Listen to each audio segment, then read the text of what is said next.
Hello, आवाज आ रही है क्या?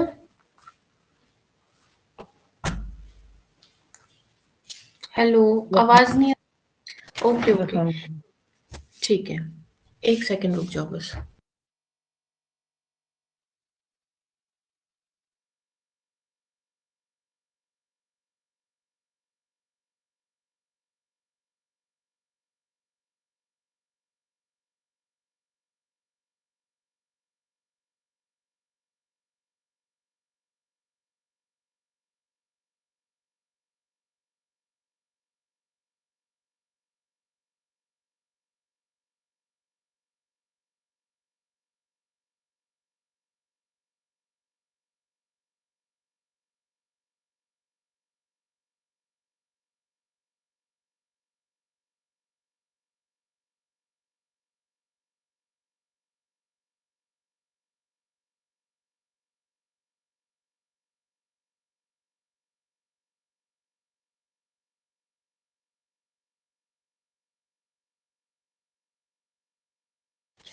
ओके, लास्ट क्लास में हमने 3 रोग पढ़े थे, आना, आदमान और आटो। ठीक है, हम लोग आज नेक्स्ट डिजीज पढ़ेंगे। पूरीश्वा और अन्नवय श्रोतिस ही हम लोग अभी पढ़ रहे हैं। ठीक है, तो एक अब हम डिजीज पढ़ेंगे जिसका नाम होता है ग्रहणी रोग। बेसिकली जो ग्रहणी रोग होता है, इसमें क्या होता है कि एब्जॉर्प्शन प्रॉपरली हमारे खाने का हो नहीं पाता है। तो देखो लिखा भी है कि माल एब्जॉर्प्शन सिंड्रोम। तो ये एक ऐसी व्याधि होती है, एक ऐसी डिजीज है जिसमें जो हम खाना वाना खा रहे हैं उसका प्रॉपरली एब्जॉर्प्शन हो नहीं पा रहा है, तो वो अनडाइजेस्टेड ही, अनएब्जॉर्ब्ड ही बॉडी से बाहर निकल जाता है। ठीक है, ये इसका शॉर्ट में है। तो देखो क्या लिखा है, ग्रहणी अन्न से, ग्रहणी क्या होती है, हमारी इंटेस्टाइन है। ठीक है, लार्ज इंटेस्टाइन को आप रिलेट करिए इससे कि क्या है। ग्रहणी अन्न सेवन के पश्चात अन्न का धारण, पाचन, शोषण तथा अवशेषण पदार्थ के रूप में विसर्जन करती है। बेसिकली बता रहे कि जो हमारी इंटेस्टाइन होती है वो क्या करती है, अन्न को धारण करके रखती है। ठीक है, उसको डाइजेशन वगैरह करवाती है, फिर शोषण का मतलब उससे एब्जॉर्ब करती है चीजें चीजें और फिर लास्ट में क्या है, जो भी वेस्ट रहता है उसको बॉडी से बाहर मल के रूप में विसर्जित कर देती है। अब क्या होता है कि इसमें इस रोग में हमारी जो गृहिणी है उसकी दुष्टि हो जाती है, हमारे इंटेस्टाइन की दुष्टि हो जाती है। ठीक है, इतना सब आपको इसके इंट्रोडक्शन में लिख के आना है, निरुक्ति आपको एग्जाम में लिखने की जरूरत नहीं है। अब हम ध्यान रखेंगे इसके निदान। ठीक है, निदान से पहले ये जो व्याधि है ना, ये त्रिदोषज होती है। ठीक है, तीनों दोषों के हम कह सकते हैं कि तीनों दोषों का प्रकोप कहीं ना कहीं इसमें इन्वॉल्व रहता है। एक मिनट, देखो संप्राप्ति घटक पे क्या लिखा है, त्रिदोषज है, तीनों दोष इसमें प्रकोपित रहते हैं।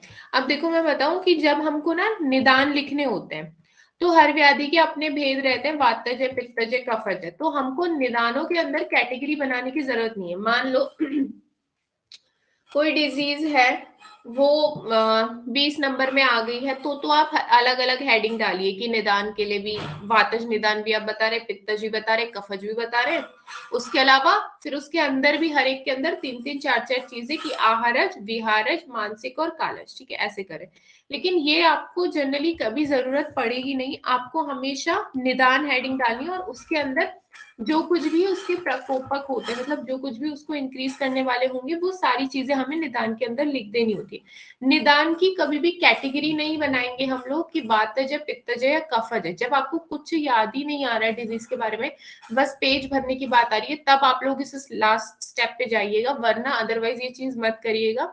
निदान में आप कॉमन लिखिए सभी के।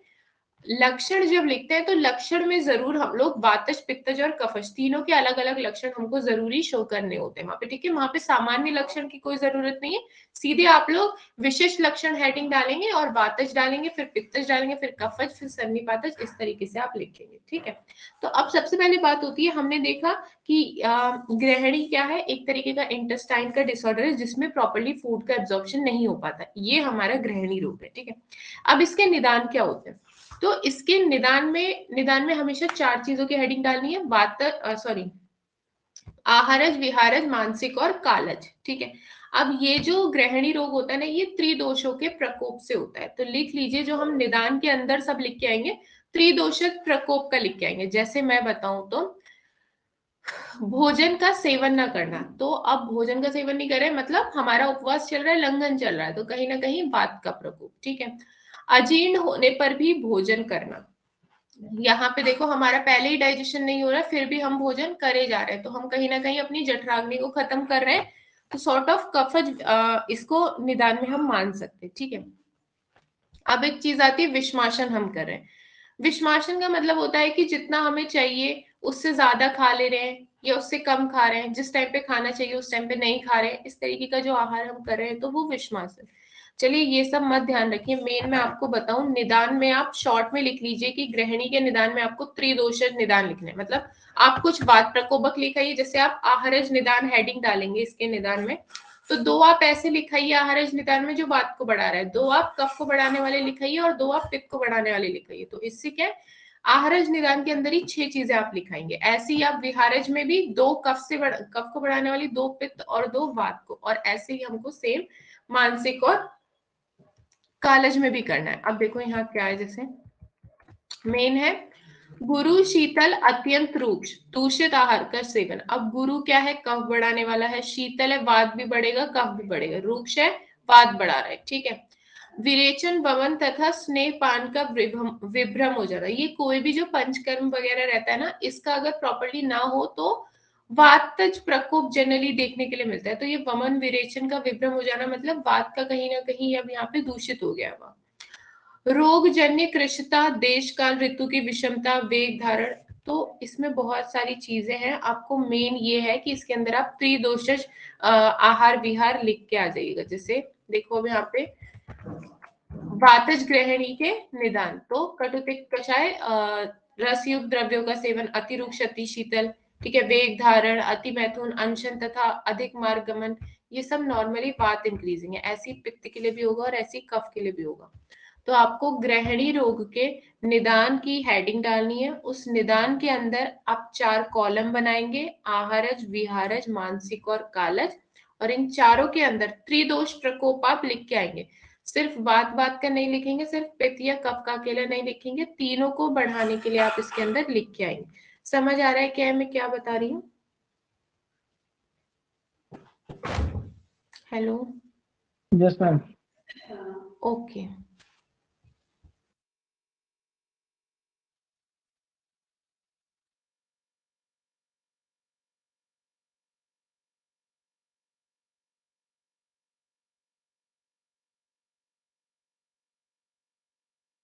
हुए इसके निदान, तो निदान में हमें शॉर्ट में हम ध्यान रखेंगे त्रिदोषज प्रकोपक निदान हमको ग्रहणी रोग में लिखना है। अब आता है इसके संप्राप्ति, चलो संप्राप्ति आती है इसकी। तो संप्राप्ति में क्या है, फर्स्ट पॉइंट स्टार्टिंग में सेम ही, निदानों के सेवन से दोष का प्रकोप होगा, आप ये लिखेंगे, फिर लिखेंगे अग्नि मांद हो जाएगी। जब दोषों का प्रकोप होगा तो वो अग्नि पे अटैक करेगा, तो अग्नि हमारी मांद हो जाएगी, प्रॉपर फंक्शन नहीं करेगी। जब अग्नि ही प्रॉपर नहीं काम कर रही तो वो आहार को भी प्रॉपरली डाइजेस्ट नहीं करवाएगी, तो आम दोष की उत्पत्ति होगी या आम रस बनेगा, ठीक है। अब फिर क्या होता है, षष्ठी पित्तधरा कला, ये जो पित्तधरा कला है या षष्ठी पित्तधरा कला बोल रहे ये ना, ये हमारे आमाशय इंटेस्टाइन वगैरह की कवरिंग्स होती है। क्या आपने फर्स्ट ईयर में ऐसा कुछ पढ़ रखा है? हेलो, पढ़ा है क्या ये इनकी कवरिंग? नहीं पढ़ी क्या? ये आज का होमवर्क है, आप लोग एक बार ये देख के आएंगे क्या होता है, ठीक है। फिर मुझे बताएंगे, नहीं मिल रहा है तो वो भी बताएंगे, तो मैं आपको बताऊंगी, लेकिन आप लोग इसे चेक जरूर करके आएंगे कि ये क्या है, ठीक है। बस मैं अभी के लिए बता रही हूँ कि षष्ठी पित्तधरा कला एक तरीके, कला मतलब कवरिंग, ठीक है। तो षष्ठी मतलब 6 नंबर पे, तो पित्तधरा नाम है उसका, तो षष्ठी पित्तधरा कला, ये जो हमारी एक कवरिंग होती है आमाशय और ये जीआई ट्रैक की जो एक कवरिंग होती है, इसमें जाके ये जो आम दोष की उत्पत्ति हुई है, जो आम रस बना है, ये क्या करेगा कहीं ना कहीं यहाँ जाके स्थान संचय करने लगेगा, ठीक है। अब जब स्थान संचय किया तो अब वो तो जीआई ट्रैक किया, मतलब अब इसने ग्रहणी भी दूषित की, तो जब ग्रहणी यहाँ पे दूषित हुई, जब इंटेस्टाइन दूषित हुई, तो वो क्या करने लगी, पक्व एवं अपक्व अन्न का अधोभाग से निर्हरण, मतलब वो डाइजेस्टेड है, अनडाइजेस्टेड है, कैसा भी फूड है, उसको एब्जॉर्ब कर भी रही है, नहीं भी करी, उसको लगातार बॉडी से बाहर फेंकना वो चालू कर देगी। ठीक है, जिस वजह से क्या होगा, कभी बद्ध कभी द्रव मल की प्रवृत्ति, कभी बद्ध का मतलब होता है कभी सॉलिड, कभी द्रव मतलब कभी लिक्विड, इस तरीके का मल वहां से निकलेगा और इससे उत्पन्न होगा ग्रहणी रोग। तो इसकी संप्राप्ति शॉर्ट में ये है कि हम जब निदानों का सेवन करेंगे हमारी अग्नि दूषित हो जाएगी, अग्नि दूषित हो गई तो वो आहार रस भी खराब करके आम रस बना देगी, आम दोष की उत्पत्ति होगी। अब जो ये आम बना ये जाके क्या करेगा, हमारी जीआई ट्रैक की एक कवरिंग जिसका नाम षष्ठी पित्त धरा कला है, यहाँ पे जाके स्थान संचय कर लेगा, यहाँ जाके अपना घर बना लेगा। तो जब इसने वहां अपना घर बनाया तो इससे हमारी इंटेस्टाइन जो कि ग्रहणी है वो दूषित हो गई। अब जब इंटेस्टाइन ही दूषित हो गई तो वो क्या करेगी, ना वो डाइजेशन करवाएगी, कुछ करवा पाएगी, ना वो जो भी डाइजेस्टेड फूड है उसको, बेसिकली क्या है आयुर्वेद में तो पाचन वगैरह ये लोग कहते हैं कि हमारी जठराग्नि है तो आमाशय में होता है। ठीक है, तो मैं आयुर्वेद के हिसाब से बताती हूँ कि देखो जब क्या होगा कि हमारी ग्रहणी दूषित हो गई तो चाहे डाइजेस्टेड फूड है चाहे नहीं है, ऊपर आमरस बना है पेट में, अब वो चाहे प्रॉपरली डाइजेस्ट हो रखा है नहीं हो रखा है, वो कुछ उसमें से एब्जॉर्ब करने वाली नहीं है, तो वो जैसा मिलता जाता है उसे लगातार बाहर फेंकती रहती है, कुछ उसमें से एब्जॉर्ब नहीं करती है, कोई मिनरल नहीं, कोई न्यूट्रिशन नहीं, कुछ एब्जॉर्ब नहीं करेगी, लगातार जैसा ऊपर से आम बनते आ रहा है वो बाहर फेंकता जा रहा है। तो लिखा है पक्व एवं अपक्व अन्न का अधोभाग से निर्हरण होने लगेगा, जिसकी वजह से क्या है कभी सॉलिड कभी लिक्विड फॉर्म में मल की प्रवृत्ति होगी, मल निकलेगा और इससे ग्रहणी रोग की उत्पत्ति हो जाएगी। क्या ये समझ में आ गया है? Yes ma'am. अब इसके संप्राप्ति घटक देखो, दोष है वही त्रिदोषक प्रकोप। ठीक है, स्रोतस में आप लिख देंगे अन्न व पुरीश व स्रोतस। ओके, स्रोतो दृष्टि में यहाँ पे क्या हो रहा है, स्रोतस दूषित हो रहा है तो किस तरीके की चीजें यहाँ देखने मिल रही है, अति प्रवृत्ति हमको देखने मिल रही है, मल लगातार उसकी प्रवृत्ति हो रही है, कभी सॉलिड फॉर्म में निकल रहा है कभी लिक्विड फॉर्म में निकल रहा है, तो इसीलिए लिखा है अति प्रवृत्ति टाइप का स्रोतो दृष्टि यहाँ पे दिख रही है। ठीक है, मैंने स्रोतो दृष्टि में बताया था कि एक अति प्रवृत्ति होती है, एक संघ होता है, याद है क्या कुछ ऐसा पढ़ा हुआ, देख के आना जरा इसे, अब तो मैंने कम कर दी है क्लास, अब तो जरा इसे देख लो थोड़ा। ठीक है, स्रोतो दृष्टि कैसी हो रही है, अति प्रवृत्ति हो रही है, अग्नि ऑब्वियसली यहाँ पे मंद हुई है तभी आम की उत्पत्ति होगी, उसका स्थान संचय हो रहा है। ठीक है, दूषित क्या हो रहा है यहाँ पे, दूषित कौन बन रहा है, अन्न या रस। मैंने बताया कि आपको पूरा अन्न व पुरीश व स्रोतस में सब जगह आप कुछ ध्यान नहीं आ रहा है तो दूषित में आप हर जगह अन्न और रस लिखाइए, टीचर काटेगा नहीं। ओके, उसके अलावा अधिष्ठान क्या है, अधिष्ठान मतलब कहाँ पे ये हो रही है, बेसिकली पित्त धरा कला, ये नहीं ध्यान है तो ग्रहणी तो ध्यान ही रखना है, तभी ग्रहणी रोग है उसका नाम। स्वभाव है कि ये दारुण है, बहुत ही हार्मफुल है, प्राण घातक बीमारी है ये, साध्यता, साध्यता भी कैसी है इसकी, कृच्च साध्य, डिफिकल्ट टू क्योर ये डिजीज होती है। समझ आया क्या ये चीज आपको? Yes ma'am. मैम ये पित्तधरा कला वही होती है जो स्किन की लेयर्स बताई गई हैं? स्किन की लेयर्स नहीं, ये हमारी ना जीआई ट्रैक की लेयर्स नहीं बताई आपको, याद है कुछ फर्स्ट ईयर में ऐसी पढ़ी थी? पेरिटोनियम होता है, पेरिटोनियम लेयर होता है जो इसके ऊपर में हाँ होता है, वही, सारे जो आर्गन्स होते हैं, हाँ आर्गन्स के ऊपर में पतली झिल्ली जैसी लेयर होती है, वो पेरिटोनियम कहलाती है वो। हाँ, ये वही जीआई ट्रैक की आप कह लीजिए लेयर।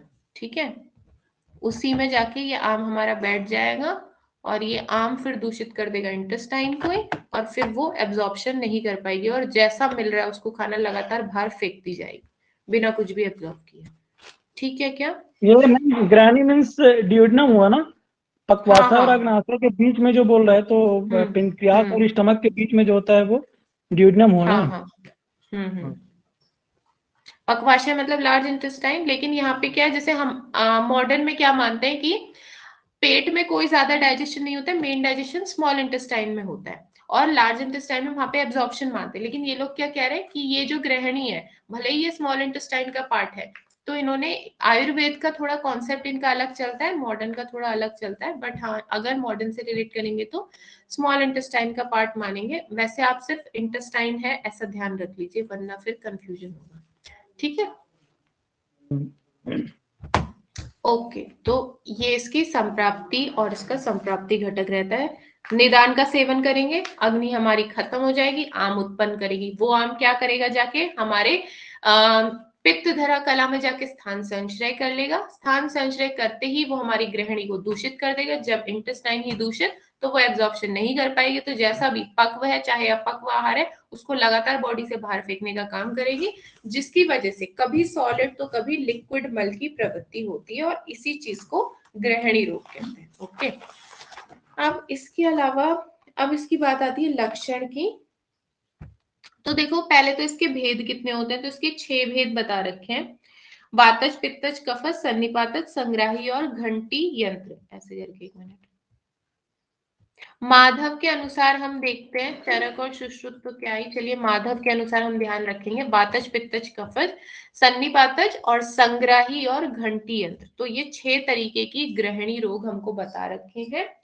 जो ये 6 तरीके के गृहिणी रोग है, अब हम इनके एक एक के पर्टिकुलर लक्षण देखेंगे, ठीक है। तो वातज जो गृहिणी है, पित्तज जो है, कफज और सन्निपातज, इसमें तो नॉर्मल हम लोग वात पित्त कफ वाले ही लक्षण लिख के आ सकते हैं उनकी विकृति के। देखो जैसे क्या है वातज में, ये तो पूर्व रूप है। पूर्व रूप सभी में लिखने की जरूरत नहीं है, कुछ अगर याद आ जाए तो लिख दीजिए, वरना पूर्व रूप की उतनी कुछ इंपॉर्टेंस नहीं है। ये सामान्य लक्षण नहीं लिखने, सीधे हम लोग विशिष्ट लक्षण लिखा करेंगे, ठीक है।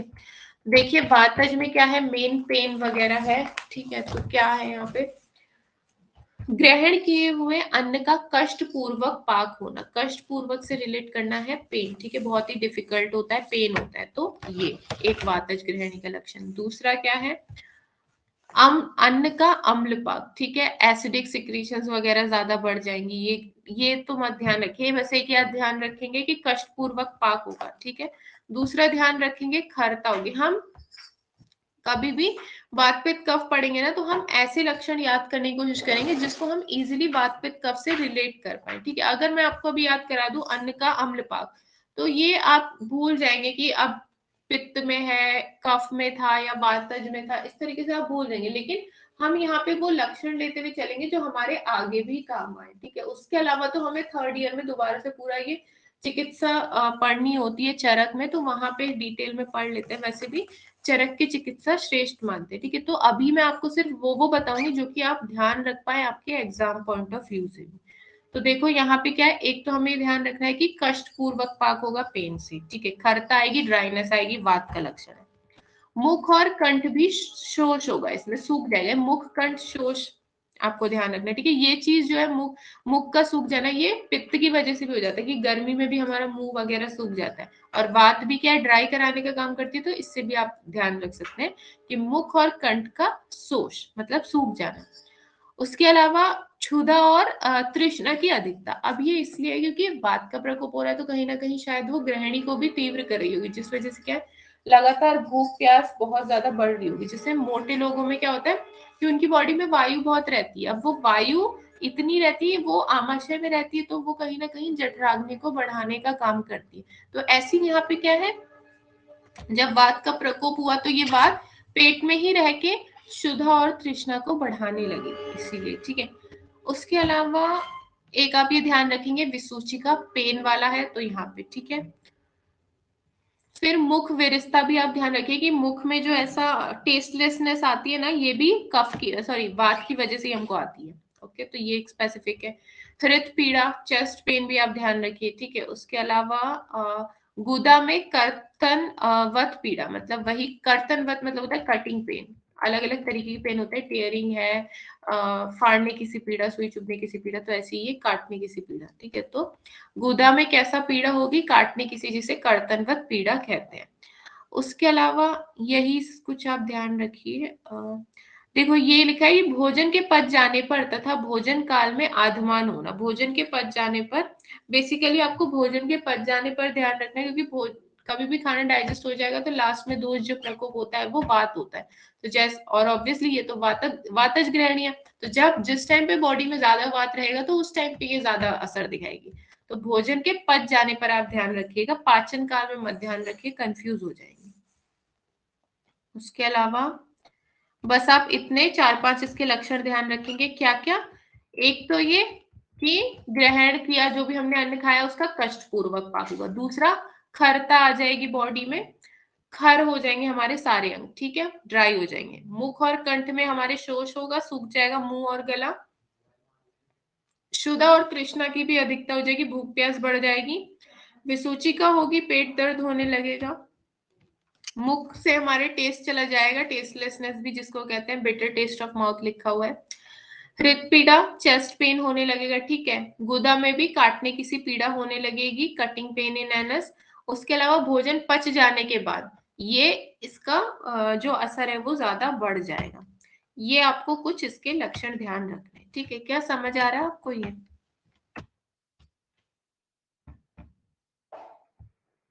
हेलो। Yes ma'am.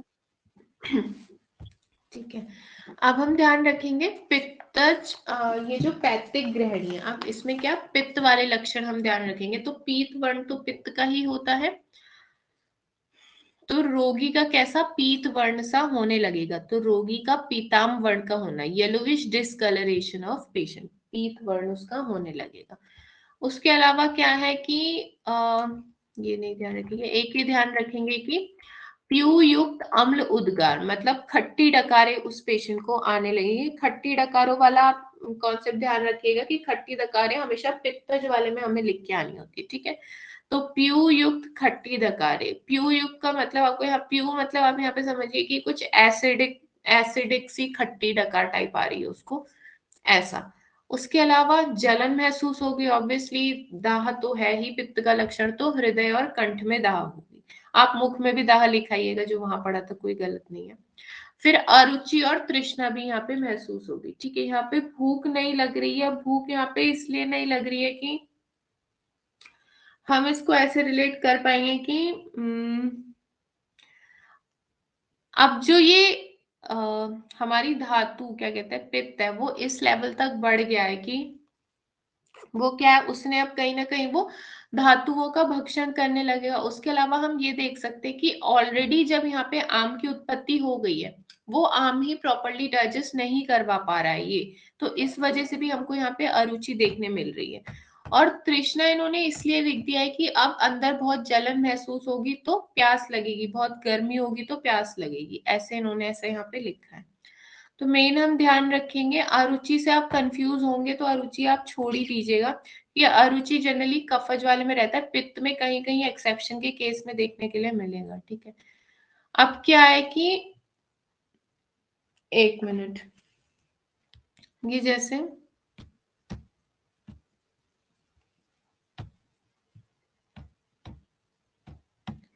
यहाँ पे पित्तज लिखना था, रॉन्ग लिख दिया, ठीक है। तो यहाँ पे आप ध्यान रखेंगे रोगी का पीत वर्ण, ठीक है। उसके अलावा आप ध्यान रखेंगे अम्ल उद्गार आएगी उसको, और फिर ध्यान रखेंगे हृदय में दाह होगी, कंठ में दाह होगी और तृष्णा होगी। ये कुछ 4-5 पॉइंट्स आपको इसके ध्यान रखने। समझ आ रहा है क्या कुछ? Yes ma'am. अच्छा ठीक है, अब आती है कफज की बारी। तो कफज में हम वही कफ वाले लक्षण लिख सकते हैं कि भारीपन है। एक मिनट देखो क्या है, अब यहाँ पे क्या हो रहा है, खाए हुए आहार का, ये मत लिखिए, डिफिकल्टी से पाचन हो रहा है, ये मत लिखिए, हटाइए इसे, कि हमने पीछे भी पढ़ा है तो फिर कंफ्यूज होंगे। इसमें आप स्पेसिफिक ध्यान रखेंगे हरलास और छर्दी, हरलास मतलब नौजिया और छर्दी, तो ये कभी भारीपन लगेगा कफ से रिलेटेड तो हमें उल्टी और नौजिया सा फील होगा, ठीक है। उसके बाद अरुचि देखो स्पेसिफिक यहाँ पे हमें महसूस होगी, क्योंकि कफ की वजह से क्या है, भारी होने लगेगा, नहीं सॉरी, कफ की वजह से क्या है कि हमारी जो जठराग्नि है ना वो मंद पड़ जाती है, जो भी थी थोड़ी बहुत वो भी खत्म हो जाएगी, तो इस चक्कर में अरुचि। एक स्पेसिफिक चीज आपको ध्यान रखनी है, मुख माधुर्य, जैसे वात वाले में मिलता है हमको मुख की विरसता, टेस्टलेसनेस, इसी तरीके से कफज जब ग्रहणी होगा या कफज कोई भी रोग होता है तो वहां पे हमें मुख माधुर्य, स्वीट टेस्ट आने लगता है मुंह में, अजीब सा थोड़ा उल्टी टाइप, उस तरीके से मुख माधुर्य, ठीक है। हल्लास, सर्दी हो रही है, उल्टी आ रही है, नौजिया हो रहा है, मुख माधुर्य हमें हो रहा है, ठीक है। कास, पिस्टीवन, पिस्टीवन मतलब स्पुटम, ठीक है। तथा पीनस, पीनस मतलब पीनस रोग, मतलब कि जब जुकाम होने के बाद नाक जो हमारी ब्लॉक हो जाती है वो पीनस रोग, तो ये सब कफज से रिलेटेड है तो देखने मिलेंगे। उधर हमारा गौरव होगा, भारी हो जाएगा हमारा पेट, हैवीनेस फील होगी, ठीक है। सदन होगा, बहुत ही ढीले पड़ जाएंगे, एकदम आलस टाइप आएगा, ठीक है। उसके अलावा बस इतना ही ध्यान रखिए, और तो कुछ नहीं है ये। पतला, हाँ इसमें मेन 4-5 ये चीजें याद रखनी है। एक तो हल्लास, ये हल्लास सर्दी एक पॉइंट लिख दिया है, पेपर में अलग अलग लिखिएगा। हल्लास है, छर्दी है, ठीक है। मुख माधुर्य हो रहा है, कास हो रहा है, पिष्टीवन हो रहा है, पिष्टीवन मतलब स्पूटम। उसके अलावा पीनस रोग हो रहा है, मुख माधुर्य हो रहा है, उदर गौरव हो रहा है, बॉडी ढीली पड़ रही है, ये सारी चीजें। उसके अलावा अब सन्निपातज में क्या है कि तीनों दोषों से मिले हुए लक्षण, 2 कफ वाले डाल देना, 2 वात वाले, 2 पित्त वाले, तो ये सन्निपातज होगा, ठीक है। यहाँ तक समझ आ रहा है क्या? Yes ma'am. Yes ma'am. Ma'am ये पैतृक गृहिणी में अरुचि क्यों लिखा था? इसमें एक्चुअली एग्जैक्ट लॉजिक तो मेरे को भी नहीं समझ आ रहा है कि क्यों लिखा है। शायद इसलिए लिखा होगा कि वो पहले का ही खाना प्रॉपरली डाइजेस्ट नहीं कर पा रहा है। इसके बारे में मैं आपको पढ़ के फिर कल वाली क्लास में बताती हूँ। इसका एग्जैक्ट रीजन मुझे भी ध्यान नहीं आ रहा है कि ऐसे क्यों लिखा है, तो मैं सोच के फिर बताती हूँ आपको, ठीक है। Okay ma'am. ओके, एक मिनट।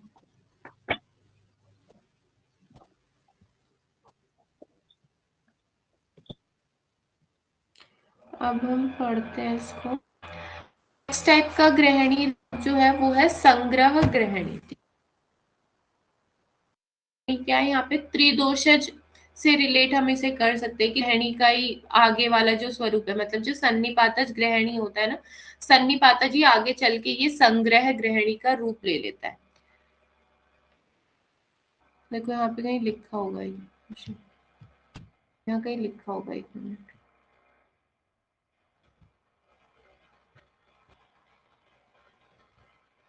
हमें सिर्फ 6 ही भेद पढ़ने, बाकी अलग अलग आचार्यों के अनुसार नहीं पढ़ने। देखो, संग्रह ग्रहणी त्रिदोषज ग्रहणी का ही एक परिवर्धित रूप है। मतलब आगे जब ये सन्निपातज हो जाता है, सन्निपातज ही आगे चल के ये संग्रह ग्रहणी का रूप ले लेता है। तो आप जो सन्निपातज में लक्षण लिख के आए हैं वो यहाँ पे भी लिख सकते हैं, और बस ये पॉइंट ऐड कर दीजिएगा कि इसी का परिवर्धित रूप है आगे, इसकी आगे की स्टेज का। तो क्या है, आंत्रकूंजन। आंत्र कुंजन का मतलब होता है कि बहुत गुड़गुड़ाहट सी आवाज आने लगती है पेट में से। फिर आलस्य वही, दौर्बल्य वही, वीकनेस ढीलापन, सदन मतलब बॉडी का ढीलापन, आलस मतलब लेजीनेस, प्रबल मतलब कमजोरी, सदन मतलब बॉडी का ढीलापन, कटी वेदना, कटी मतलब होता है बैक और वेदना मतलब पेन, तो बैक पेन या बैक एक जिसे लिखा है, ठीक है। उसके अलावा क्या है, द्रव शीत घन, घन मतलब भारी, स्निग्ध अम्ल युक्त, अत्यधिक मल का त्याग, इस तरीके की चीजें इन्होंने बता रखी है। ओके, तो बेसिकली इसमें आप क्या करिएगा कि जो हमने पीछे पढ़ रखे हैं त्रिदोषज के लिए जो लिखेंगे सन्निपातज के, वही आप यहाँ पे भी लिख के आएंगे। बस एक्स्ट्रा आप ये ऐड कर दीजिएगा कि ये त्रिदोषज ग्रहणी का ही परिवर्धित रूप है, ये जरूर याद करिएगा वरना एग्जामिनर काट देगा। इसके अलावा आप ये 2-4 बनना याद कर लीजिएगा कि आंत्र कूजन होता है, गुड़गुड़ाहट सी जाने लगती है पेट से, आलस्य होने लगता है, दौर्बल्य, सदन है, ये सब क्या है, ये दो तो हमारे उसके कफ वाले हो जाते हैं, आलस्य और दौर्बल्य, ठीक है। सदन भी कफ वाला हो जाता है, कटी वेदना और आंत्र कूजन हमारे ये वात वाले हो जाते हैं। अब यहाँ पे पित्त वाले भी, जैसे पिच्छिल, यहाँ पे पित्त से रिलेट तो इन्होंने किया नहीं है, बट हमें यहाँ पे बोला है तो इसको लिख के आना पड़ेगा, ठीक है। इसमें ज्यादा कुछ बताया भी नहीं है ना, इसलिए तो बेसिकली संग्रह ग्रहणी सन्निपातज ग्रहणी की एक आगे वाली स्टेज है, इसमें भी वही सारे लक्षण दिखेंगे जो हमको सन्निपातज वाले में दिख रहे हैं, ठीक है। बस इतना, खत्म बात। उसके बाद अब नेक्स्ट टाइप का आता है छठा,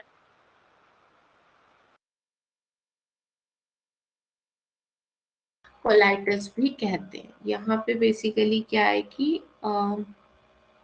को क्या लिखा है कि करवट बदलते समय तथा मल त्याग करते समय जल पूर्ण मशक के समान उदर में होने वाला इसका मुख्य लक्षण तथा असाध्यता का भी निर्देशक है कुछ विद्वानों का।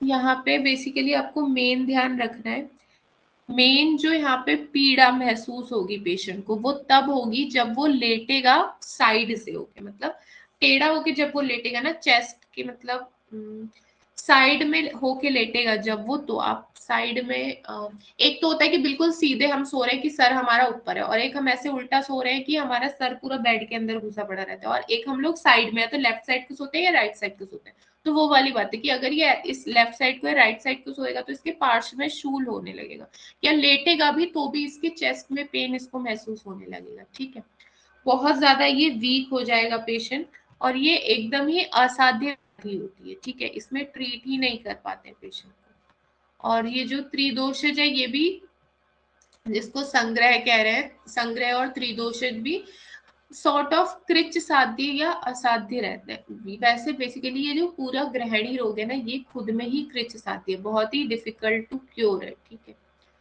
तो ये इसके लक्षण रहते हैं। अब मैं एक बार शॉर्ट में बताती हूँ। ठीक है, देखो, निदान में हमें ग्रहणी का लिखना है कि ये त्रिदोषज व्याधि है, तो तीनों दोष के प्रकोप के हम निदान लिख के आएंगे। इसके भेद 6 होते हैं: वात, पित्त, कफ, सन्निपातज, संग्रह और घंटी यंत्र। ठीक है, घटी यंत्र, सॉरी। अब इसका संप्राप्ति कैसे चलते हैं? जैसे हमने कुछ खाया, हमारे दोष प्रकोप हुए, अग्नि उसने खत्म कर दी। जब अग्नि खत्म हुई तो आम की उत्पत्ति हुई। अब ये आम की जो उत्पत्ति हुई है, ये जाके स्थान संचय करेगी, ये जाके बैठ जाएगी हमारी जीआई ट्रैक के पित्त धरा कला में। ठीक है, अब जब ये वहां बैठी तो इसने हमारी मेन इंटेस्टाइन को टारगेट किया, तो हमारी ग्रहणी दूषित हो गई। अब जब ग्रहणी दूषित हो गई, इंटेस्टाइन दूषित हो गई, तो वो कोई चीज एब्जॉर्ब ही नहीं कर रही थी। तो जब वो एब्जॉर्ब नहीं कर रही है तो कैसा भी खाना वो लगा तो उसको बॉडी से बाहर फेंकती है, जिस वजह से कभी सॉलिड तो कभी लिक्विड फॉर्म में मल निकलता रहता है, और इससे ही हमारा ग्रहणी रोग उत्पन्न हो जाता है। ठीक है, अब फिर लक्षण रहते हैं वात, पित्त, कफज के। तो वात में कुछ मेन है, जैसे मुख सूख जाता है, शूल होता है, विसूचिका होती है। ठीक है, मुख का हमारा मुख में टेस्टलेसनेस रहती है, मुख विरसता जिसे कहते हैं, पित्त पीड़ा होती है, जो भी पेन से रिलेटेड है वो वातज में। पित्तज में क्या है? रोगी पीले वर्ण का हो जाएगा, उसको दाह महसूस होगी, तृष्णा महसूस होगी, ये सारी चीजें। कफ में क्या है? भारीपन हो जाएगा, पेट भारी लगेगा, मुख में मीठापन आएगा, उल्टी आएगी, नौजिया हो जाएगा, अरुचि हो जाएगी, ये सारी चीज। सन्निपातज में सब मिक्स। और संग्रह ग्रहणी जो है वो भी एक परिवर्धित रूप है, एक आगे की स्टेज होती है सन्निपातज की ही। और उसके अलावा जो लास्ट रहता है घटी यंत्र ग्रहणी रोग, ये एकदम लास्ट है कि ये असाध्य कंडीशन हो जाती है। इसमें पेशेंट लेटेगा तो उसको बहुत पेन महसूस होता है, और बहुत ही ज्यादा वीक पेशेंट यहाँ पे हो जाता है। तो ये पूरा रहता है ग्रहणी रोग, और ये एक तरीके की कृच साध्य व्याधि है। ठीक है, हो गया? क्या समझ आया? Yes ma'am. ठीक है, झुमुक समझ में आ रहा है क्या? Yes ma'am. अब नेक्स्ट तरीके की डिजीज, एक मिनट, अब नेक्स्ट डिजीज हम पढ़ते हैं छर्दी, मतलब वॉमिटिंग।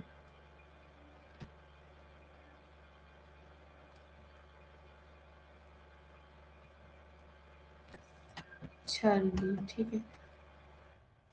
देखो क्या लिखा है व्याधि परिचय में कि आमाशय स्थित कफ पित्त मिश्रित अन्न का मुख द्वारा बाहर निकलना छर्दी कहलाता है। वमन, हल्लास आदि आमाशय की सामान्य, मतलब क्या ही लिखा है इनमें, बस बेसिकली आपको ये ध्यान रखना है व्याधि परिचय में कि क्या लाइन लिखेंगे।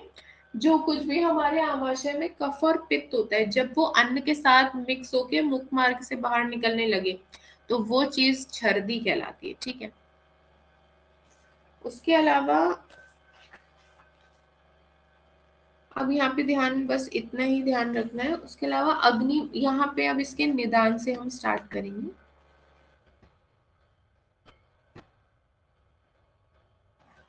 निदान में बेसिकली आप वो सारी चीजें लिख सकते हैं जो कि कफ इंक्रीजिंग है। ठीक है, हम नोटिस क्या होगा कि जब बहुत ज्यादा मीठा खा लेते हैं तो कभी कभार ऐसा लगता है, बहुत जलेबी खा लो तो ऐसा लगता है कि बस अब उल्टी आ जाएगी, बहुत एकदम से पेट घूमने सा लगता है, तो वही है। छर्दी के लिए सारी कफ इंक्रीजिंग चीजें लिख दो, जो भी कुछ हमें भारीपन महसूस कराए वो, जैसे अति द्रव, अति स्निग्ध, क्या लिखा है पता नहीं क्या लिखा है ये, अन्न का सेवन। ठीक है, बहुत ज्यादा लिक्विड खा लिया, लिक्विड भी इन द सेंस कि बहुत ही ऑयली टाइप कुछ। ठीक है, बहुत ज्यादा स्निग्ध खा लिया, बहुत ही मीठा एकदम भरा पड़ा खा लिया, वो सब ठीक है। बहुत ही लवण भी अगर खा लिया और बहुत ज्यादा मात्रा में खाना खा लिया तो वो बेसिकली हमें पता ही होता है कि वॉमिटिंग के क्या क्या कॉज हो सकते हैं, तो हम वो सब यहाँ पे लिख सकते हैं कि हमारा खाना प्रॉपरली डाइजेस्ट नहीं हो रखा है, आम दोष पड़ा हुआ है पेट में, ठीक है। अध्यशन कर रहे हैं फिर भी टाइमली नहीं खा रहे हैं, जो खाया हुआ है वो पच नहीं रहा है, उसके ऊपर भी लगातार लगे पड़े हैं खाने में। बहुत ज्यादा श्रम कर लिया, कई बार क्या होता है कि बहुत ज्यादा काम कर लो तो एकदम से चक्कर आने लगता है, उल्टी होने लगती है। इसके अलावा बहुत कमजोरी हो, उद्वेग युक्त होकर, मतलब जबरदस्ती इच्छा नहीं है, बिना इच्छा के खाना खा रहे हैं तो वो उद्वेग युक्त होकर भोजन करना, ठीक है। अजीर्ण, वही अगेन प्रॉपरली डाइजेशन नहीं है। कृमि है कोष्ठ में, गर्भ अवस्था के कारण। अति द्रुत होकर अन्न ग्रहण करना, अति द्रुत और ये उद्वेग मतलब सॉर्ट ऑफ सेम ही है कि पसंद नहीं है, बस जबरदस्ती खाए जा रहे हैं, कभी गुस्से में खा रहे हैं तो कभी बिना इच्छा के बस खाना है तो इसलिए खाते जा रहे हैं, इस तरीके जो भी नॉर्मल हमें पता होते हैं वो सब हम यहाँ पे लिख सकते हैं, ठीक। उसके अलावा जो ये चर्बी होती है, ये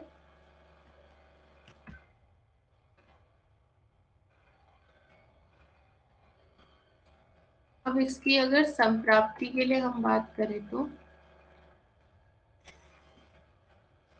निदानों का सेवन करेंगे, दोष का प्रकोप हो जाएगा, ठीक है। तो जब ये दोषों का प्रकोप होगा, एक मिनट रुको जरा,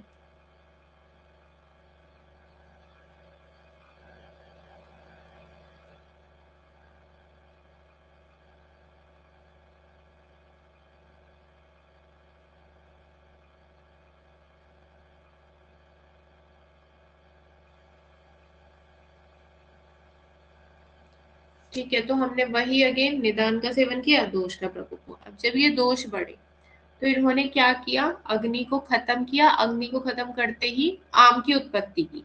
अब इससे क्या हुआ, संग हुआ, मतलब ये आपस में मिक्स हो गए। तो इनके मिक्स होते ही अन्न का वायु के द्वारा विमार गमन हुआ, अन्न जो है वायु के साथ मिलकर ऊपर से बाहर को आने लगी और इससे छर्दी रोग उत्पन्न हुआ। एक तो ये चीज आप लिख सकते हैं। दूसरा आप ये लिख सकते हैं कि अन्नभय स्रोतस की दुष्टि हो गई, आम उत्क्लेश हो गया, मतलब पेट में जो भी कुछ था वो उत्क्लेश हो गया, वो बाहर निकलने लगा। और इस चक्कर में क्या हुआ, ये वाला वैसे आप मत लिखिए, आप इसकी संप्राप्ति ऐसे लिखिएगा, निदान का सेवन किया, दोष का प्रकोप हुआ, ठीक है। दोष में भी स्पेसिफिकली वात और कफ का प्रकोप होता है यहाँ पे, ठीक है।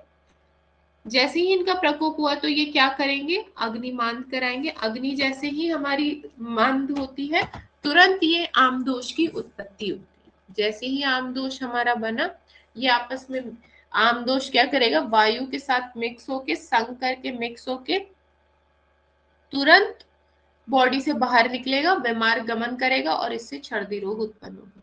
समझ आ रहा है क्या ये कुछ? Yes ma'am. ठीक है। अब इसके संप्राप्ति घटक दोष मेन है वात और कफ, ये ध्यान रखिएगा। वात और कफ यहाँ पे मेन दोष रहते हैं। दूषित अगेन आहार रस होगा, जैसे कि मैंने बताया कि ये अन्नवा और पुरीश्वर का स्रोतस चल रहा है, तो दूष्य हमेशा ही आप आहार रस लिख दीजिए, गलत कभी नहीं होगा, ठीक है। स्रोतस अगेन अन्न व पुरीश्वर स्रोतस पूरा लिख दीजिए। यहाँ पे दुष्टि में संग भी हो रहा है, मिक्स ब्लॉकेज, मिक्स भी हो रहे हैं, ब्लॉकेज भी हो रहा है और विमार गमन भी उल्टा भी निकल रहा है, तो मेन आप विमार गमन लिख दीजिए। उसके अलावा अग्नि यहाँ पे खत्म हो रही है, आम की उत्पत्ति हो रही है, तभी वो आम बाहर निकल रहा है बॉडी से। अधिष्ठान कहाँ पे मेन हो रहा है, आमाशय में हो रही है। स्वभाव कैसा है, आशुकारी है, एक्यूट डिसऑर्डर, ऐसा कोई प्राण घातक नई बीमारी है ये। उसके अलावा साध्यता में तो इजीली क्योर होती है, ठीक है। अब इसके भेद यहाँ पे इन्होंने उसके अकॉर्डिंग तो दिए नहीं है।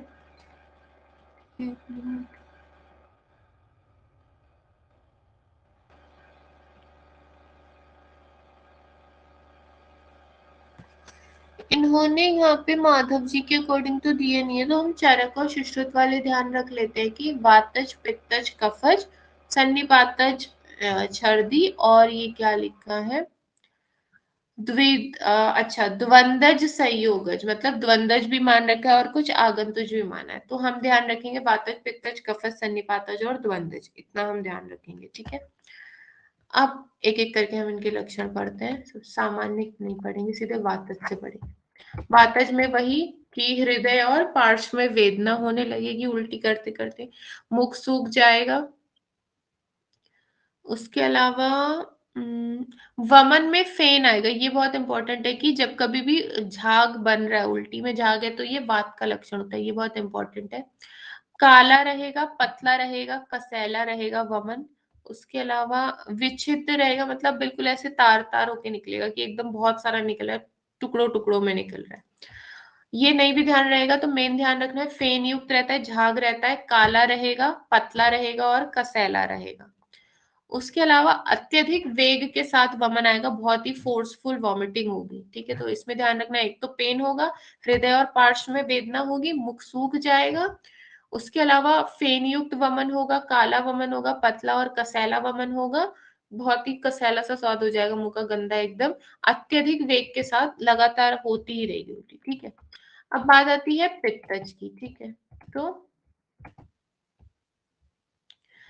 पित्तज में क्या रहता है कि मूर्छा हो जाती है। अब देखो यहाँ पे बोला है कि पित्तज, तो अब हम ये सोच सकते हैं कि पित्त तो बढ़ाने वाला ही होता है, मतलब पित्त बढ़ेगा तो जठराग्नि ठीक ही होनी चाहिए, तो आम उत्पन्न ही नहीं होगा, तो छर्दी कैसे हो रही है, इस तरीके की बातें हमारे मन में आ सकती हैं। ठीक है, अब पित्तज हो रहा है, इसका मतलब ये नहीं है कि यहाँ पे 100% पित्त का इन्वॉल्वमेंट है। एक्चुअली क्या होता है कि ये पित्त कुछ अलग लेवल पे जाके काम कर रहा है, वहां पे जिस तरीके से हम सोच रहे हैं उस तरीके से ये इसका काम नहीं चल रहा है, कुछ अलग लेवल पे ये काम कर रहा है, ये प्रकोप हो रहा है, तभी ये छर्दी करवा रहा है। ठीक है, हमेशा पित्त को अच्छा ही नहीं हमें मानना होता है, पित्त भी आमाशय से रिलेटेड व्याधियां करवा सकता है जब पित्त दूषित हो। तो पित्त अगर अच्छा है तभी वो हमारे लिए अग्नि बढ़ाने का काम कर रहा है, अगर पित्त दूषित हो जाएगा तो वो भी बाकी दोषों की तरह हमारे लिए हार्मफुल ही है। तो यहाँ पे पित्त अच्छा नहीं है, पित्त ये दूषित है। तो पित्त छर्दी में क्या होगा, पित्त का एक बहुत कॉमन लक्षण है कि मूर्छा, बेहोशी होती है पित्त की वजह से, ये ध्यान रख सकते हैं। प्यास लगेगी, मुख सूख ही जाएगा यहाँ पे भी। सिर, तालू, नेत्रों में जलन हो लगेगी। ठीक है, तालू को आप ऐसे ध्यान रख सकते हैं कि ये पैलेट वाला जो पोर्शन होता है हमारे मुंह में, उसे ध्यान रख सकते हैं, लोअर जॉ वगैरह का ध्यान ऐसे आप रख सकते हैं। ठीक, तो मुंह में हमारे जलन होगी, नेत्रों में जलन होगी, सिर में जलन होगी, आंखों के सामने अंधकार आ जाएगा। ठीक है, तम प्रवेश, आंखों के सामने अंधकार। तम प्रवेश का एक एग्जांपल मैं बताऊं तो जैसे हम छत से आते हैं, कई बार छत क्या या बाहर से आते हैं, धूप से बैठ के आते हैं, तो एकदम से कमरे में आते हैं तो हमें कुछ दिखाई नहीं देता, अंधेरा अंधेरा रहता है, तो ये चीज है तम प्रवेश, आंखों के सामने अंधेरा छाना। भ्रम हो जाएगा, वही चक्कर, मूर्छा, सेम बात है। ठीक है, वमन कैसा होगा, पीत हरित वर्ण का होगा, उष्ण तथा तिक्त रस युक्त होगा। ठीक है, कड़वा सा, वहां पे थोड़ा कसैला स्वाद आ रहा था, कसैला कसैला सा मुंह होता है वातज में, पित्तज में क्या है, तिक्त कड़वा हो रहा है, थोड़ा अलग है, अंतर है। ठीक है, कसैले और तिक्त में। उसके बाद जलन युक्त वमन होगा धूम के साथ, ये धूम तो चलो छोड़ो, जलन युक्त आप ध्यान रखेंगे। ठीक, फिर कफज छर्दी, कफज में वही आलस आएगा, तंद्रा आएगी, तंद्रा मतलब आलस, लेजीनेस। मुख का मधुर हो जाएगा स्वाद, कफ प्रसेक, कफ लगातार, एक्सेसिव सैलिवेशन होगा। उसके बाद भोजन में असंतोष या तृप्ति, बहुत मतलब थोड़ा सा भी करेंगे तो एकदम फुलनेस की फीलिंग आ जाएगी, संतोष या तृप्ति। ये बहुत ज्यादा नींद आएगी, शरीर भारी लगेगा, भूख सी नहीं लगेगी। ठीक है, वमन स्निग्ध होगा, घन होगा, मधुर रस युक्त होगा, सॉलिड, स्टिकी और स्वीट वॉमिट, इस तरीके का रहेगा। सन्निपातज में आप अगेन तीनों के मिक्स लिख सकते हैं, और जो ये द्वंद्वज रहता है, द्वंद्वज में आप दो के मिक्स लिख सकते हैं। जैसे देख इधर पढ़ते हैं कि द्वेष युक्त गंध के सूंघने से या द्वेष युक्त विभिन्न पदार्थों के दर्शन से। अच्छा एक सेकंड रुक जाइए, ये द्वंद्वज नहीं है, मुझे लगा कि ये द्वंद्वज है, द्विष्टार्थ है। ये द्विष्टार्थ का मतलब होता है कि जो चीज नहीं पसंद है उसको अगर देख लिया या कुछ उसके कांटेक्ट में आ रही है, कुछ चीज नहीं, द्विष्टार्थ। द्विष्टार्थ मतलब जो चीज पसंद ही नहीं, जो हमारे लिए दुष्ट है, हमको पसंद नहीं है, तो वो द्विष्टार्थ, तो द्विष्टार्थ के संयोग में आने से जो छर्दी, तो वही देखो लिखा है द्वेष युक्त गंध को सूंघने से, द्वेष युक्त मतलब जो नहीं हमको पसंद है वो हमने सूंघ ली, ठीक है। या पदार्थ, ऐसी चीजों को दर्शन भी कर लिया। अगर अगर आपने देखा हो तो जो फर्स्ट ईयर में एनाटमी लैब में ले जाते हैं डायसेक्शन वगैरह के लिए, तो कई बार क्या होता है कुछ लोगों को वॉमिटिंग वगैरह, जो कुछ एकदम बेहोश होके गिर जाते, तो ये है वो दृष्टार्थ संयोगज, मतलब कि जो नहीं पसंद है वो सब देख लो, तो ऐसा होता है। इसके लक्षण बस ये है कि उदरशूल होगा, हल्लास का अत्यधिक होगा, एक्सेसिव नौजिया वगैरह, ये बेसिकली। अब इसके बाद क्या है, साध्यता। साध्यता वैसे तो ये इजीली साध्य है, लेकिन अगर पेशेंट क्षीण है, कमजोर है पेशेंट, बहुत ज्यादा वॉमिटिंग हो रही है, ठीक है, वॉमिटिंग के कुछ उपद्रव होते हैं, ये चलिए छोड़िए। उसके अलावा हाँ चलिए अब ये ध्यान रख लीजिएगा कि उपद्रव हो, कुछ उपद्रव में भी बेसिकली क्या है कि ऐसा लगे, खांसी आ रही है, बुखार आ रहा है, प्यास लग रहा है, हृदय पीड़ा हो गई, स्वासिका, इस तरह की कुछ भी उपद्रव, कुछ भी कॉम्प्लिकेशन अगर वमन के साथ एसोसिएटेड है, वमन के साथ कोई और डिजीज एसोसिएटेड है, तो उस तरीके का वमन असाध्य हो जाता है। अदरवाइज ये वमन बहुत ही इजीली साध्य है, ठीक है। समझ आया क्या कुछ? Yes ma'am. ओके। गुल्म तो मैं चरक से पढ़ाऊंगी आपको, यहाँ पे नहीं पढ़ाती हूँ, फिर चरक में अलग पढ़ना, यहाँ पे अलग पढ़ना तो कंफ्यूज हो जाओगे। इससे अच्छा जो 7 व्याधियां वहां है वो हम यहीं से वहीं चरक वाली उठा के यहाँ पढ़ लेंगे, तो हमें चरक में भी काम आएगी और यहाँ पे भी काम आएगी। गुल्म के छर्दी के बाद मैं नेक्स्ट कराती हूँ, एक मिनट, अम्ल पित्त कराती हूँ, हाइपर एसिडिटी, अम्ल पित्त, बहुत ज्यादा जब हाइपर एसिडिटी हमें हो जाए तो दैट इज अम्ल पित्त। देखो क्या लिखा है, विदग्ध पित्त की वृद्धि अम्ल पित्त है। विदग्ध मतलब खराब पित्त, सड़ा हुआ जो पित्त है, सड़ा हुआ एक तरीके से आप कह सकते हैं, उस तरीके का जो भी खराब हमारे बॉडी के अंदर दूषित जो पित्त है उसकी जब वृद्धि हो जाए तो अम्ल पित्त, हाइपर एसिडिटी की कंडीशन होती है। देखो क्या लिखा है, पित्त का विदग्ध होकर अम्लीय हो जाना, पित्त का बहुत ज्यादा दूषित होकर अम्लीय, एकदम खट्टा बेकार गंदा सा हो जाना, मतलब वह रोग जिसमें आमाशय में आहार पहुंचकर पित्त से विदग्ध होने के कारण अम्लीय हो जाता है, मतलब खट्टी डकारें आना, दैट इज अम्ल पित्त, हाइपर एसिडिटी। अब इसके जो निदान है, इसके निदान में पित्त बढ़ रहा है तो हम पित्त वाले ही लिख सकते हैं। देखो क्या लिखा है, मेन पित्त दोष का। आप पता है संप्राप्ति घटक से क्या चीज ध्यान रख सकते हैं, दोष आप देख लीजिए, पित्त दोष है, ठीक है। तो आप अब निदान ध्यान रख लीजिए कि जो कुछ भी पित्त को बढ़ाने वाला होगा वो पित्त अम्ल पित्त भी करवाएगा। तो अब देखो क्या है, विरुद्ध, दुष्ट, अम्ल और विदाही अन्न का सेवन, इस तरीके का जो भी अन्न हम सेवन करेंगे उससे अम्ल पित्त की उत्पत्ति मानी जाती है। मद का अति सेवन, बहुत ज्यादा अल्कोहल यूज कर लिया तो भी हाइपर एसिडिटी। वेग विधारण, ठीक है, वेगों को रोकने से भी मानी है इन्होंने, विष का प्रयोग करने से भी, अनूप देश के जो निवासी होते हैं उनमें भी इन्होंने ऐसा रिलेट किया हुआ है। मेनली आप बाकी सब तो छोड़िए, बस पित्त प्रकोपक निदान आप ध्यान रखिए कि इसमें अम्ल पित्त को करवाने वाले पित्त प्रकोपक निदान होते हैं। उसके अलावा जैसे कुलथ का अति सेवन है, कुलथ एक्चुअली एक तरीके की दाल होती है, ये रक्त विकार में भी होती है, रक्त की भी ये दुष्टि करती है, ठीक है। तो मेन आप ध्यान रखेंगे अम्ल पित्त में जो मेन निदान है वो है पित्त की दुष्टि। अब आती है इसकी संप्राप्ति की बारी। तो संप्राप्ति में हम मेन ध्यान रखेंगे, जैसे ही हमने निदानों का सेवन किया तो हमारा ये कोई ये वाला पॉइंट आपको करने की जरूरत नहीं कि ऋतु विशेष से देश विशुद्ध से, ऐसा कुछ करने की जरूरत नहीं। मेन हम ध्यान रखेंगे हमने निदानों का सेवन। एक्चुअली इन्होंने आनुपदेश इसलिए कहा है ना, तो क्या होता है कि आनुप मतलब होता है ठंडी जगह रहने वाले, तो अब जो ठंडी जगह रह रहे हैं वो ऐसी चीजें खाएंगे जो कि गर्म होगी, तो उस टाइम पे तो वो उनको कोई दिक्कत नहीं पहुंचाएगी, ठीक है। वो पित्त क्या है, पित्त वहां पे बढ़ रहा है कोई नहीं, वो धीरे धीरे वो पित्त संचित होता रहेगा, जमा होता रहेगा, जमा होता रहेगा, आगे चल के वो पित्त दूषित होगा और अम्ल पित्त की उत्पत्ति करेगा, इसलिए आनुपदेश के लिए बोलते हैं ये लोग।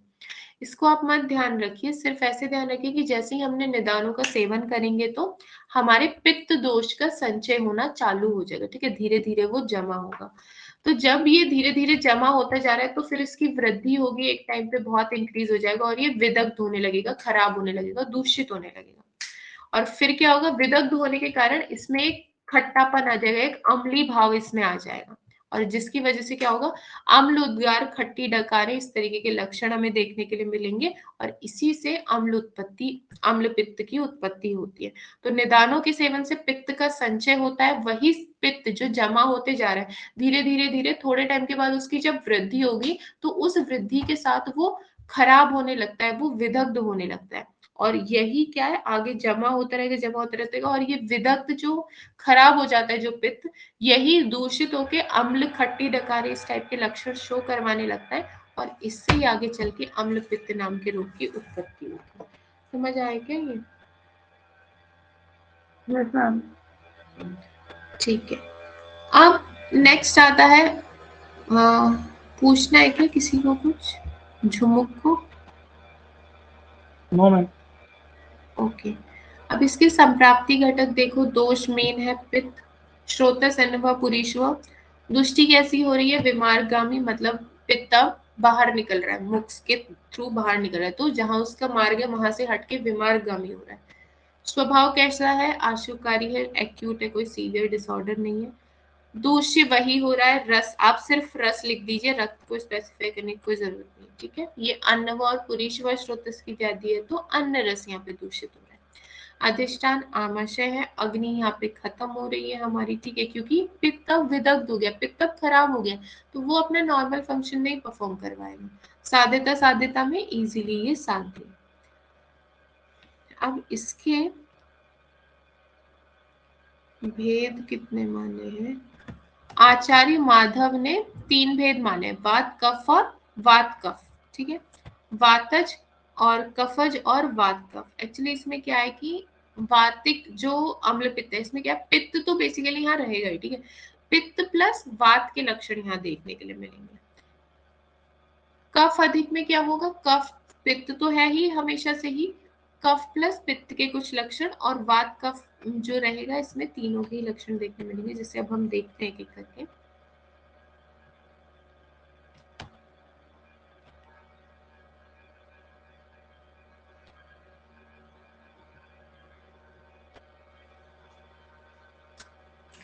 ये जो ऊर्ध्व अम्ल पित्त लिखा हुआ है ना, इसका मतलब है कि ये कफज, कफ अधिक अम्ल पित्त की बात करें। देखो लिखा है कि ऊर्ध्वांग अम्ल पित्त में कफ दोष का अनुबंध होता है, तो बेसिकली ये कफ से रिलेटेड है।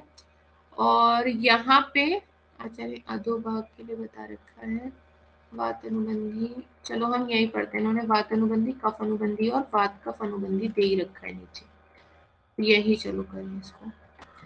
वात अनुबंधी मतलब वही, वात अधिक अम्ल पित्त, यहाँ पे क्या क्या महसूस होगा, वात वाले लक्षण, एक इन्होंने देखो मूर्छा दिया हुआ है, यहाँ पे हमें वात प्लस पित्त दोनों के लक्षण दिखेंगे वात अनुबंधी में। तो कंपन, ठंड लग रही है, प्रलाप, पागलपन सा है वात की वजह से, मूर्छा पित्त की वजह से, शरीर में चिमचिमाहट, सॉर्ट ऑफ टिंगलिंग सेंसेशन, जैसे सुनने पड़ जाते हैं जैसे चींटियां चल रही हो, ऐसा लगता है बहुत सारा, झंझनाहट जैसी, उस टाइप। शूल हमें महसूस होगा, ठीक है, ये ध्यान रखेंगे, लूजनेस ऑफ बॉडी नहीं, शूल ध्यान रखेंगे। तमस दर्शन, वही आंखों के सामने अंधकार, अगेन पित्त का, ठीक है, विभ्रम, चक्कर आना, पित्त से रिलेटेड। मोह और हर्ष, वही मेंटल डिसऑर्डर हमारे, सॉर्ट ऑफ ये। अब कफ अनुबंधी में कफ प्लस पित्त क्या है, कफ पित्त स्टीवन, बहुत ज्यादा मुंह से बहुत ज्यादा एक्सेसिव सैलाइवेशन, आप कह लीजिए, पिस्टीवन का मतलब होता है जो मुंह से थूक निकल रही है, कफ से भरी हुई निकल रही है, ऐसे। गौरव और तथा जकड़ाहट होगा, ठीक है, यहाँ पे तो भारीपन, जकड़ाहट सा महसूस होने लगते हैं। अरुचि हो रही है, शीत अनुभूति हो रही है, जैसे मैंने आपको क्या कहा है कि कफ और वात दोनों के दिखेंगे, तो ये भी कफ का ही चल रहा है, कफ का एक गुण होता है शीत, तो वो भी। उल्टी हो रही है, कफ आवृत मुख हो जा रहा है, अंग साध हो जा रहा है, कंडू, अति निंद्रा, वैसे इन्होंने यहाँ पे पित्त का डाला नहीं है, तो आप ध्यान रख लीजिए। कफ का वैसे आप 1-2 पित्त के भी लिखाइए तो कोई दिक्कत नहीं होगी। उसके अलावा वात और कफ अनुबंधी में क्या हो जाएगा, वही खट्टी डकारी। वात और कफ दोनों के मिक्स कराइए। भ्रम हो रहा है, तम हो रहा है, हृदय में दाहव हो रही है, पित्त भी है, देखो यहाँ पे मैंने बोला था। सिर में शूल हो रहा है, प्रसेक है, मुख मधुर, मूर्छा, अगेन पित्तीय है। ये बेसिकली वात पित्त कफ, इन्हीं के लक्षण इसमें वात और कफ अनुबंधी में इन्होंने लिख रखे। और ये जो अम्लोद्गार है, अगर एकदम न्यू है तो साध्य है, चिरकाली है तो याप्य है। उसके अलावा वैसे तो सुख साध्य ही होता है, इजीली क्योरेबल होता है, लेकिन अगर इसको इग्नोर करेंगे तो ये कष्ट साध्य भी बन जाता है। ठीक है, तो ये आज 3 डिजीज पढ़ा रही हूँ मैं, बस ये 3 को आप पढ़ के आना अच्छे से। कोई डाउट होगा तो फिर मेरे को पूछ लेना। उसके अलावा एक जो पॉइंट था अरुचि का, कि किसमें देखना था मैं, एक मिनट, गृहिणी वाले में देखना था, तो मैं वो कल चेक करके आपको बताऊंगी। ठीक है, तो अभी के लिए अच्छा इतना ही रख रहे हैं। गृहिणी में पित्त वाला, मैम, ठीक वो है, मैं ये, पित्त गृहिणी में था। हाँ, अच्छा अरुचि वाला में मैं देख के बताऊंगी। और तब तक आप लोग ये 3 पढ़ लीजिएगा, और इसके पहले के 3 भी पढ़ाए वो भी याद कर लेना। अभी 9:30 बजे रसशास्त्र की क्लास होगी, ठीक है, आधे घंटे की। ओके चलो। Okay ma'am. और कल 4 बजे मॉडर्न की क्लास होगी, 4:30 बजे, सॉरी 4:30 बजे मॉडर्न की क्लास होगी। 1-2 थोड़ी डिजीज करा दूंगी मैं, मलेरिया और उसके आगे की जो भी बची हुई है। ठीक है, ओके।